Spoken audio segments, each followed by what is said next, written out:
नमस्कार, आप देख रहे हैं जनादेश न्यूज। मैं हूं आपके साथ रश्मि त्रिवेदी। खबरें शुरू करने से पहले एक नजर हेडलाइंस पर। हेडलाइन के प्रायोजक है सुशीला चैरिटेबल ट्रस्ट, जहां लोक हित और विकलांग लोगों की सहायता करना ही है कर्म, जिसका एक ही नारा जनहित में योगदान कराना।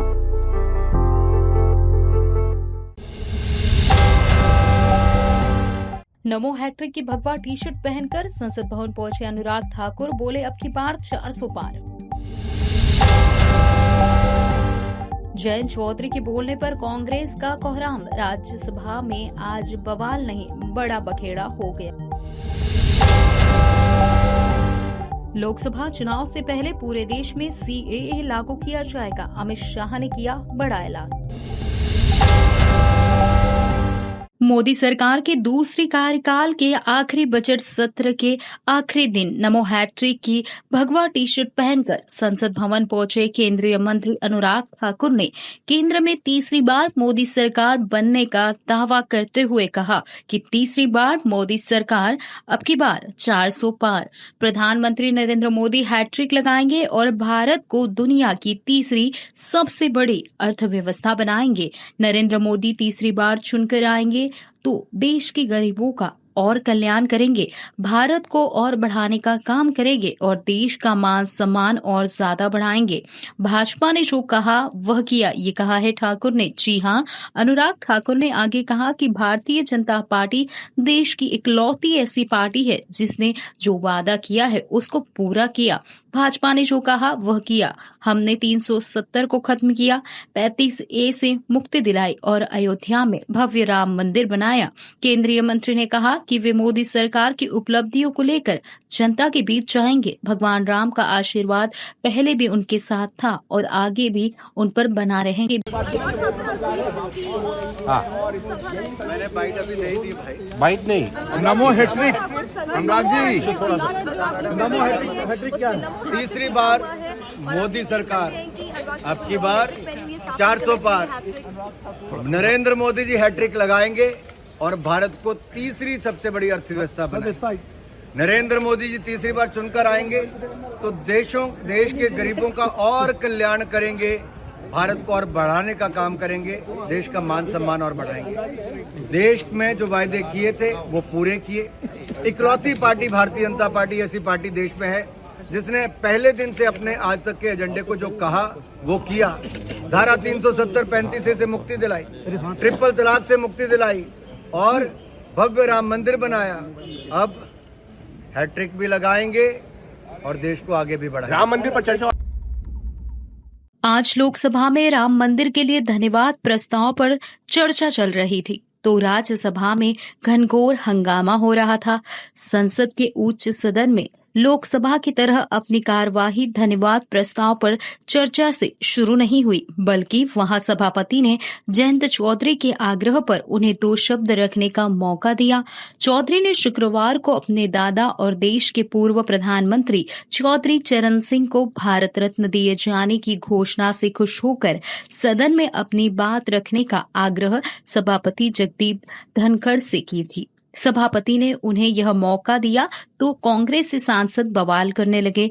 जी हां, जयंत चौधरी जब अपनी बात रखने लगे तो जयराम रमेश ने उन पर टिप्पणी कर दी। हंगामा चलता रहा तो सभापति ने सदन में विपक्ष के नेता मल्लिकार्जुन खड़गे से अपने सांसदों को शांत करने की अपील की। फिर खड़गे ने सदन को संबोधित किया और उन्होंने सभापति पर ही सवाल उठा दिया। उन्होंने सभापति पर पक्षपात का आरोप लगाते हुए कहा कि आखिर किस नियम के तहत जयंत चौधरी को बोलने का मौका दिया गया। इस पर बीजेपी सांसद और केंद्रीय मंत्री पुरुषोत्तम रुपाला बिफर पड़े। उन्होंने खड़गे पर आसन का अपमान करने का आरोप लगाया और कहा कि कांग्रेस पार्टी चौधरी चरण सिंह और नरसिम्हा राव को भारत रत्न दिए जाने से बेचैन है, उसे यह रास नहीं आ रहा। उन्होंने सदन में चीख कर कांग्रेस पर आरोपों की बौछार कर दी। फिर सभापति धनखड़ ने भी बारी बारी से मल्लिकार्जुन खड़गे और जयराम रमेश को आड़े हाथों लिया। उन्होंने कहा कि वो चौधरी चरण सिंह का अपमान किसी हालत में बर्दाश्त नहीं करेंगे। जयंत चौधरी के बोलने पर कांग्रेस का हंगामा, पूरे बवाल की पटकथा तैयार हुई। जयंत चौधरी को सदन में बोलने की अनुमति देने से जयंत राज्यसभा के सदस्य है, लेकिन वो कल तक विपक्षी खेमे में बैठा करते थे, आज वो ट्रेजेडी बेंच यानी सत्ता पक्ष की तरफ बैठे हैं। ममता बनर्जी, अरविंद केजरीवाल और नीतीश कुमार की तरफ से मिले झटकों पर झटके से जख्मी हुई कांग्रेस पार्टी ने जयंत को भी पाला बदलते देखा तो तिलमिला उठी। यही वजह है कि जब जयंत सभापति की अनुमति से बोलने उठे तो जयराम रमेश ने उन पर टिप्पणी कर दी। हंगामा नहीं रुका तो जयंत चौधरी अपनी बात पूरा किए बिना बैठ गए। तब सभापति ने सदन के विपक्ष के नेता मल्लिकार्जुन खड़गे से अपील की। खड़गे ने सभापति पर दागे सवाल। जी हाँ, खड़गे ने कहा कि वो भारत रत्न पाने वाले सभी महान आत्माओं को सलाम करते हैं। हालांकि उन्होंने सभापति पर ही सवाल दाग दिया। उन्होंने कहा, आपने किस नियम से जयंत चौधरी को बोलने की अनुमति दी है? अगर ऐसा है तो हमें भी हमेशा मौका दीजिए। हमसे तो आप हमेशा नियम दिखाने की मांग करते हैं। खड़गे की बातों पर पशुपालन मंत्री पुरुषोत्तम रुपाला हत्थे से उखड़ गए। उन्होंने कहा कि कांग्रेस पचा नहीं पा रही है। उसने जिन्हें सरकार से बाहर कर दिया था उन्हें भारत रत्न कैसे मिल सकता है? वो चिल्ला चिल्ला कर बोलने लगे, इस देश में किसानों की आवाज को रोकने वाला कोई पैदा नहीं हुआ, नहीं होगा, होगा भी नहीं। आप एक किसान की प्रशंसा नहीं सुन सकते हो। किसान को भारत रत्न मिला। कांग्रेस के जहन में क्या आग लगी है? ये कांग्रेस का असली चरित्र है, ये कांग्रेस का असली चेहरा है।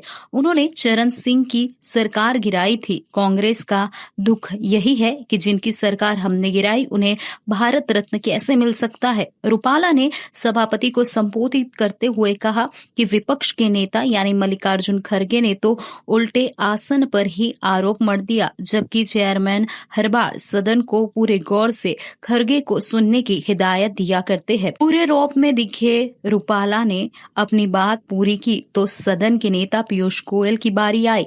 उन्होंने कहा कि नरसिम्हा राव को भारत रत्न दिए जाने से कांग्रेस तो खुश होना चाहिए थी, लेकिन वो इसलिए दुखी है क्योंकि राव गांधी परिवार से नहीं थे। गोयल ने आरोप लगाया कि मल्लिकार्जुन खड़गे ने भारत रत्न पाने वालों का अपमान किया है, इसके लिए उन्हें माफी मांगनी चाहिए। गोयल के संबोधन के दौरान विपक्षी खेमे से शोर होता रहा। जब गोयल का भाषण पूरा हुआ तो सभापति धनखड़ ने विपक्षी सांसदों को शांत कराने की कोशिश शुरू की। इस क्रम में उन्होंने जयराम रमेश से कहा, जयराम जी, आपके साथ सच में कुछ न कुछ बहुत गंभीर गड़बड़ी है, कृपया बैठ जाइए। और मैं ये भी मानता हूं 10 साल मैं विपक्ष में रहा हूं, कुछ ही देर सदन में मैं इस तरफ बैठा हूं, लेकिन मैंने देखा है कि 10 साल में जो आज सरकार है इनकी कार्यशैली में भी चौधरी चरण सिंह के विचारों की झलक है। जब आदरणीय प्रधानमंत्री जी ग्रामीण क्षेत्र में शौच की दुर्व्यवस्थाओं पर प्रकाश डालते हैं, जब महिला सशक्तिकरण को अपना प्लेटफॉर्म भारत सरकार बनाती है और गांव-गांव में जागृति पैदा करती है, तो मुझे उसमें चौधरी चरण सिंह जी की बोली याद आती है। सभापति जी, हम लोग नेताओं को समझ नहीं पाएंगे अगर हम इसी तरह बटे रहेंगे। कुछ लोग उनके अंदर भ्रम है, कुछ लोग ये भी कहते हैं, मानते हैं कि चौधरी चरण सिंह जी जाटों के नेता थे या सिर्फ किसानों की वकालत करते थे। ऐसा नहीं, वो विचारक थे और उनकी इंटेलेक्चुअलिज्म पे जो टेरेंस जे बायर्स जो प्रोफेसर थे oriental college in African studies, I read it because you virtually insulted Chaudhry Charan Singh. You insulted his legacy. You had no time for Bharat Ratna Chaudhry Charan Singh. आज के दिन हर किसान के दिल पर आप चोट कर रहे हो, उसके दिल को दहका रहे हो। चौधरी चरण जैसे व्यक्तित्व के ऊपर इस प्रकार का वातावरण हाउस में करना, और head should go in Shem. मैं खुद पीड़ित हूं, दुखी हूं। केंद्रीय गृह मंत्री अमित शाह ने नागरिकता संशोधन अधिनियम यानी CAA को लेकर बड़ा ऐलान किया है। अमित शाह ने कहा कि चुनाव से पहले पूरे देश में CAA लागू किया जाएगा। अमित शाह ने कहा कि मैं साफ कर देना चाहता हूं कि CAA किसी व्यक्ति की नागरिकता नहीं छीनेगा। उन्होंने विपक्ष पर मुसलमानों को गुमराह करने का आरोप लगाया। जी हां, उन्होंने कहा कि चुनाव से पहले CAA को लागू करने का नोटिफिकेशन जारी कर दिया जाएगा। दिसंबर महीने में बंगाल दौरे के दौरान शाह ने दावा किया था कि CAA को लागू करने से कोई रोक नहीं सकता है। केंद्रीय गृह मंत्री ने ET now global business summit 2024 में कहा कि हमने यानी पूर्ववर्ती राज्य जम्मू कश्मीर को विशिष्ट दर्जा देने वाले संविधान के अनुच्छेद 370 को निरस्त कर दिया है। इसलिए हमें भरोसा है कि देश की जनता बीजेपी को 370 सीट और NDA को 400 से अधिक सीट पर जीत दिलाकर अपना आशीर्वाद देगी। गृह मंत्री अमित शाह ने कहा कि तुष्टीकरण की राजनीति के कारण और कानून व्यवस्था का हवाला देकर राम मंदिर नहीं बनने दिया गया। शनिवार को शाह ने दावा किया कि केंद्र में लगातार तीसरी बार प्रधानमंत्री नरेंद्र मोदी के नेतृत्व में सरकार बनेगी। शाह ने कहा कि लोकसभा चुनाव के नतीजों को लेकर कोई संशय नहीं है और यहां तक कि कांग्रेस एवं अन्य विपक्षी दलों को भी एहसास हो गया है कि उन्हें फिर से विपक्ष में बैठना होगा। शाह ने कहा कि 2024 का चुनाव NDA और विपक्षी गठबंधन इंडिया के बीच नहीं बल्कि विकास और महज नारे देने वालों के बीच का चुनाव होगा। उन्होंने कांग्रेस नेता राहुल गांधी की भारत छोड़ो यात्रा के बारे में पूछे जाने पर कहा कि नेहरू गांधी वंशज को इस तरह की यात्रा करने का कोई अधिकार नहीं है क्योंकि 1947 में देश के विभाजन के लिए उनकी पार्टी जिम्मेदार थी। ये एक नोटिफिकेशन CAA देश का कानून है, इसका नोटिफिकेशन निश्चित रूप से हो जाएगा और चुनाव से पहले के बाद पहले ही होगा। चुनाव के पहले ही CAA को अमल में आना है, इसमें किसी को कंफ्यूजन रखना नहीं है। ये भी कांग्रेस पार्टी के नेताओं का वादा है। जब देश का विभाजन किया और वहां पर ढेर सारे वहां की देश में अल्पसंख्यक जो थे, हिंदू, बौद्ध, जैन, क्रिश्चियन थे, उन पर प्रताड़ना होती थी, सारे लोग यहां भाग कर आना चाहते थे। उस वक्त कांग्रेस पार्टी का वादा था कि आप धीरे धीरे आइए, आप जब भी आओगे भारत में आपका स्वागत है, आपको नागरिकता दी जाएगी। संसद में आज अयोध्या के राम मंदिर को लेकर सरकार के धन्यवाद प्रस्ताव पर चर्चा चल रही है। नियम 193 के तहत लोकसभा में यह चर्चा जारी है। इसके बाद राज्यसभा में यह बहस आगे बढ़ेगी। बीजेपी की तरफ से बागपत से सांसद सत्यपाल मलिक ने चर्चा की शुरुआत की। उन्होंने कांग्रेस की तत्कालीन UPA सरकार को घेरते हुए कहा कि तब राम को काल्पनिक बता दिया गया था। वहीं कांग्रेस सांसद गौरव गोगोई ने महात्मा गांधी के आखिर शब्द हे राम और नाथुराम गोडसे के जरिए पलटवार भी किया। PM मोदी शाम को लोकसभा में भी बोलेंगे। आपको बताएंगे कि राम मंदिर पर सत्ता पक्ष और विपक्ष के सांसदों ने क्या शब्द युद्ध उनमें चल रहा है।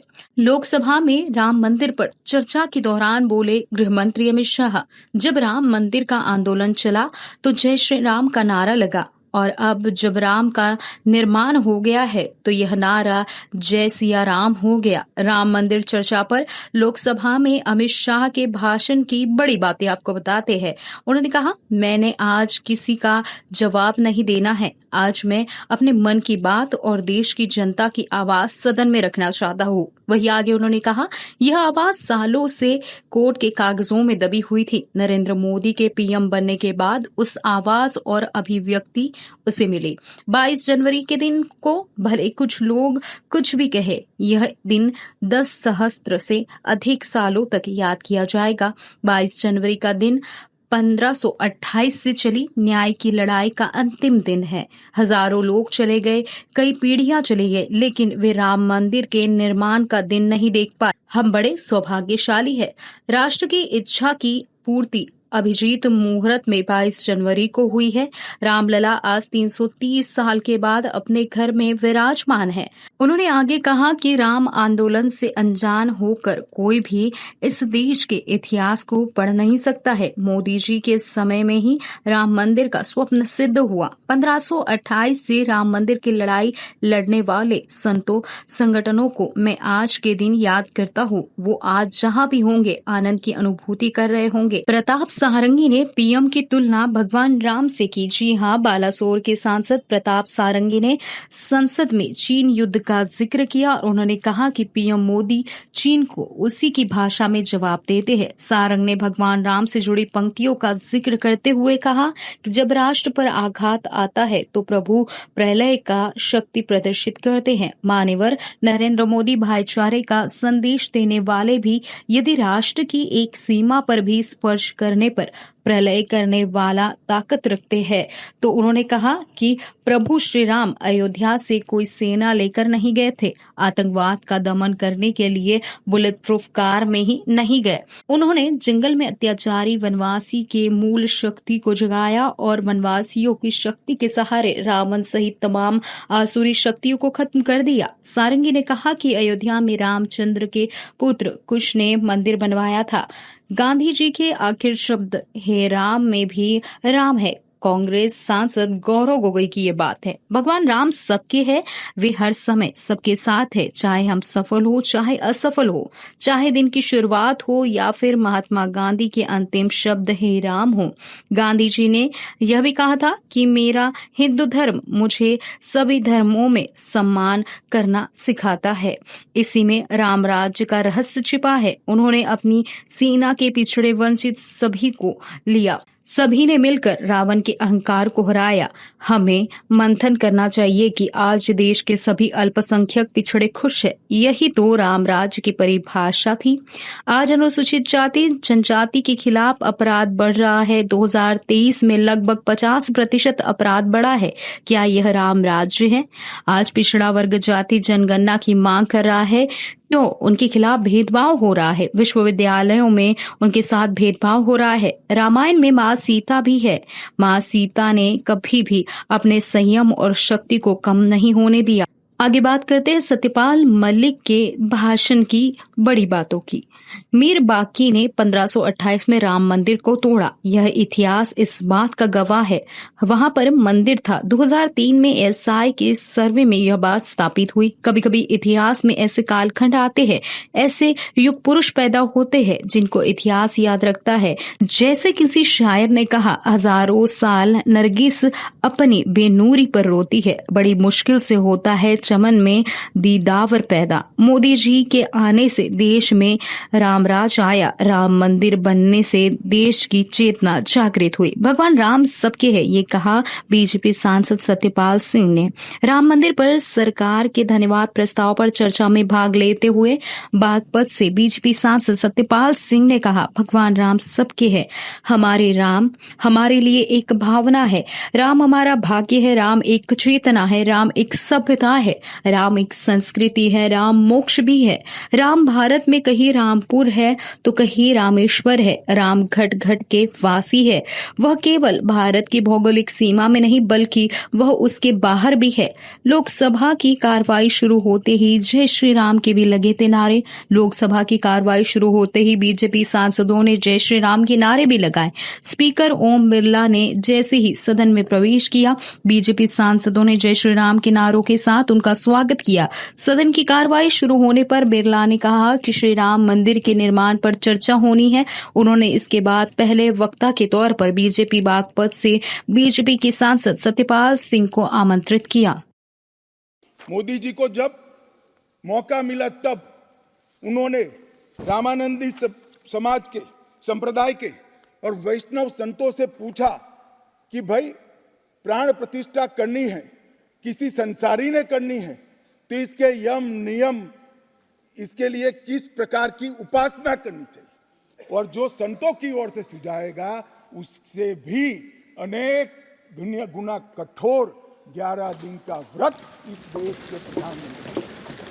मान्यवर 11 दिन तक सैया पर नहीं सोना, 11 दिन तक केवल नारियल पानी के साथ उपवास करना, 11 दिन तक पूरा समय राममय, राम भक्ति में रचे बसे रहना और जीवन की उस वक्त की हर सांस को राम के साथ जोड़कर राममय बनकर प्राण प्रतिष्ठा करना। मान्यवर, ये 11 दिन में मां सबरी, गिलेरी, वानर, भालू, जटायु ये सब के साथ जुड़े हुए देश भर में जो राम के स्थान थे, वहां जाकर राम के काज के लिए गिलहरी जैसा भी योगदान देने वालों को श्रद्धा पूर्वक प्रणाम करने का काम प्रधानमंत्री ने। राम मंदिर का जब भूमि पूजन का समय आया, कोई पॉलिटिकल नारे नहीं लगाए, ना मोदी जी ने इसका नेतृत्व पॉलिटिकली किया, ना हमारी पार्टी ने किया। हर रोज एक राम का भजन अलग अलग भाषा में ट्वीट कर एक भक्ति का आंदोलन शुरू किया। मान्यवर 22 जनवरी का दिन, भले कुछ लोग कुछ भी कहे, मैं स्पष्ट रूप से देख रहा हूं 22 जनवरी का दिन 10 सहस्त्र सालों के लिए ऐतिहासिक दिन बनने वाला है। ये सबको समझकर चलना चाहिए। मान्यवर जो इतिहास को पहचानते नहीं, ऐतिहासिक पलों को पहचानते नहीं, वो अपने अस्तित्व को, अपने वजूद को कहीं ना कहीं खो देते हैं। मैं आज फिर से एक बार कहने वाला हूं मान्यवर कि 22 जनवरी का दिन 10 सहस्त्र से भी अधिक सालों तक इस देश का ऐतिहासिक दिन है। मान्यवर 22 जनवरी का दिन 1528 से शुरू हुई एक संघर्ष और अन्याय के सामने लड़ाई का एक आंदोलन के अंत का दिन है। 1528 से चली हुई ये न्याय की लड़ाई यहां पर समाप्त। पाकिस्तान के हालिया चुनाव में किसी भी पार्टी को पूर्ण बहुमत मिलती नहीं दिख रही है। ऐसे में गठबंधन सरकार की आशंका बढ़ती जा रही है। राजनीतिक अनिश्चितताओं के कारण पाकिस्तान में आर्थिक सुधारों और महत्वपूर्ण विदेशी फंडिंग दोनों में देरी की संभावना ने अंतर्राष्ट्रीय बॉन्डों में बिकवाली को बढ़ा दिया है। ऐसे में विशेषज्ञों ने पाकिस्तान के लिए आर्थिक संकट को और ज्यादा गहराने की आशंका जताई है। उनका कहना है कि पाकिस्तान के नए प्रधानमंत्री को कांटों से भरा ताज पहनना होगा। इससे उनके सिर में कांटे चुभेंगे तो जरूर, लेकिन वे चिल्ला नहीं पाएंगे। ऐसा इसलिए होगा क्योंकि गठबंधन सरकार में कठोर आर्थिक सुधार को लागू करना किसी भी प्रधानमंत्री के लिए आसान नहीं होगा। चुनाव के नतीजों में निर्दलीय उम्मीदवारों ने अप्रत्याशित रूप से मजबूत प्रदर्शन किया है। इनमें ज्यादातर जेल में बंद पूर्व प्रधानमंत्री इमरान खान के समर्थक है। नवाज शरीफ की पाकिस्तान मुस्लिम लीग नवाज यानी PMLN और बिलावल भुट्टो जरदारी की पाकिस्तान पीपुल्स पार्टी दूसरे और तीसरे स्थान पर है। नवाज शरीफ पहले ही जीत का दावा कर चुके हैं, लेकिन उनकी पार्टी अपने दम पर सरकार बनाने के लिए जरूरी सीटों से काफी पीछे है। उधर बिलावल भुट्टो जरदारी ने भी सरकार गठन से पहले मलाईदार विभागों को पाने के लिए दबाव बढ़ा दिया है। पाकिस्तान पहले से ही आर्थिक संकट में है। घटते विदेशी मुद्रा भंडार के कारण 2 महीनों में $1 बिलियन के बॉन्ड भुगतान के कारण उस पर और दबाव बढ़ेगा। अंतर्राष्ट्रीय मुद्रा कोष के साथ उसका $3 बिलियन का वित्त पोषण कार्यक्रम 12 अप्रैल को समाप्त हो रहा है। वित्त मंत्रालय के पूर्व सलाहकार सतत विकास नीति संस्थान के साजिद अमीद ने कहा, अगर कोई भी पार्टी साधारण बहुमत के साथ नहीं उभरती है तो पाकिस्तान अधिक गंभीर राजनीतिक और आर्थिक अस्थिरता में प्रवेश करेगा। लेकिन सबसे महत्वपूर्ण है चुनाव की विश्वसनीयता और सरकार की वैधता। कोई भी सरकार जिसमें विश्वसनीयता की कमी है वह आवश्यक सुधार नहीं कर पाएगी। विशेषज्ञों का कहना है कि नई सरकार के लिए फंडिंग को सुरक्षित करना सर्वोच्च प्राथमिकता होगी, क्योंकि पाकिस्तान ने अभी तक 2024 के लिए अपनी बाहरी वित्त पोषण आवश्यकताओं को पूरी तरह से पूरा नहीं किया है। पाकिस्तान पर लगभग $100 बिलियन के विदेशी ऋण का बोझ परेशानी को और ज्यादा बढ़ा रहा है। एक नई सरकार से उम्मीद की जाती है कि वह राज्य के स्वामित्व वाले उद्यमों के प्रशासन पर तुरंत आवश्यक कदम उठाएगी ताकि वर्तमान $3 बिलियन के IMF स्टैंड बाय व्यवस्था की अंतिम शेष समीक्षा को पूरा किया जा सके। ऐसा करने से मौजूदा IMF कार्यक्रम अप्रैल के मध्य में समाप्त होने से पहले उसे अंतिम 1.1 बिलियन की किश्त मिल जाएगी।